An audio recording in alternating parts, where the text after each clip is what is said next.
కర్ణాటకలో సంచలనం సృష్టించిన డీఎస్పీ గణపతి ఆత్మహత్య కేసులో ఆరోపణలు ఎదుర్కొంటున్న కర్ణాటక మంత్రి కేజే జార్జ్ తన పదవికి రాజీనామా చేశారు.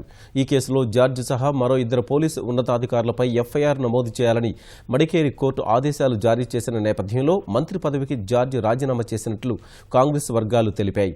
గణపతి ఆత్మహత్య కేసులో జార్జ్ సహా ఇద్దరు ఉన్నతాధికారుల పాత్రపై విచారణ జరిపేలా కొడగు పోలీసుల్ని ఆదేశించాలని మాజీ డీఎస్పీ భార్య, కుమారుడు న్యాయస్థానాన్ని ఆశ్రయించగా ఈ మేరకు కోర్టు ఉత్తర్వులు ఇచ్చింది.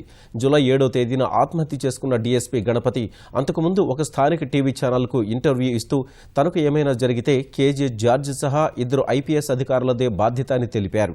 గణపతి ఆత్మహత్యపై విపక్షాలు పెద్ద ఎత్తున ఆందోళనకు దిగడం వల్ల ఈ కేసు విచారణ కోసం కర్ణాటక ప్రభుత్వం కేఎన్ కేశవనారాయణ నేతృత్వంలో ఒక న్యాయ సంఘాన్ని ఏర్పాటు చేసింది.